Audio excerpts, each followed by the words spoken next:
Good morning, everyone. My name is Michael Carr. I'll be the first affirmative speaker. We are doing physician-assisted suicide today, and our major proposition today is we want to incorporate Oregon's Death with Dignity Act in the United States. There's 45 other states that don't have this. It allows patients to request physician-assisted suicide from a physician if they're in their last 6 months, they're terminally ill, they're going to die. They have to get a request from 2 separate doctors. The doctors have to be willing to do it. They first have to they have to orally request it, and then they have to wait another 15 days, and they either have to orally request it again or it has to be in written. Right now it's only legal in 5 of the states. The significance of legalizing this in the other states is that legalizing physician-assisted suicide will save money and allow better care.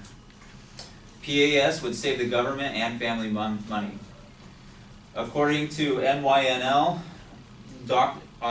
wrote an article called Doctor Assisted Suicide Pros and Cons List. They write, drugs for assisted suicide are far less expensive than the cost of medical care. This allows the government as well as the family of patients who are suffering from serious illness to save money. Second of all, drugs for physician-assisted suicide are less expensive than the alternative. Feeding off of the first one again, this is from procon.org. Drugs for assisted suicide cost about $35 to $45, making them far less expensive than providing medical care. The inherency of this issue is that medical treatment is extremely expensive. First of all, terminal patients make up a large portion of Medicare spending. According to PBS Facts and Figures, patients with chronic illnesses in their last 2 years of life account for about 32% of total Medicare spending. Number 2, Medicare pays all the way until death. According to PBS again, same article, Facts and Figures, Medicare pays for 1/3 of the cost of treating cancer in the final year, and 78% of that spending occurs in the last month. Third of all, the leftover cost goes to the family. According to Delator Esther, the Right to Assisted Suicide, wrote an article, The Right to Assisted Suicide, writes, when that loved one passes away, however, the family has to struggle with a huge hospital bill and are often subject to financial ruin. So these are some of the huge problems right now with the medical system and how much it costs. Now we're going to talk about solvencies. If we implement the physician-assisted suicide in these states, it would save money and it would allow other patients better care. So first of all, physician-assisted suicide would save the government money. According to Johanna H., an MD, and then several other authors who wrote Clinical Problems with the Performance of Euthanasia and Physician-Assisted Suicide in the Netherlands, writes, assuming that 2.7% of patients who die each year would choose physician-assisted suicide, these patients would forego an average of 4 weeks of life.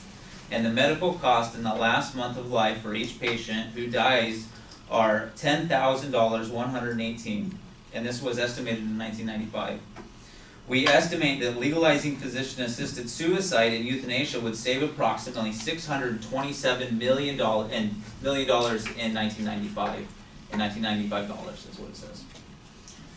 Second of all, physician-assisted suicide would save the family money. According to the same article, Johanna H., the MD, and several other authors, by knowing about the patient's death beforehand, the family can cut down on medical costs. This also means lower insurance premiums and more money saved, since drugs for assisted suicide are far less expensive than the cost of Medicare. And then last of all, PAS would allow better care for other patients. This is one of the this whole subject that I'm talking about right now is a very touchy subject for a lot of people to talk about, except for they don't see the benefit in it. And this is one of the other benefits this is what the other benefit would be from that.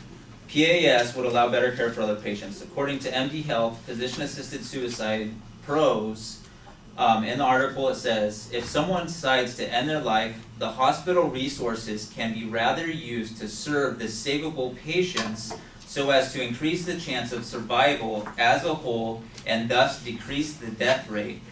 Hospitals face a shortage of medical staff, and unavailability of a doctor can spell death for another person who might want to live. By letting the patient die by their own will, it allows other people to get quicker medical attention. So, today I went over the significance of this issue, that legalizing it's going to save money, it's going to allow better care for these patients. It's a problem because the medical treatment is extremely expensive for people. And then it's also going to solve, like I said, those money problems and allow those other patients better care. Thank you.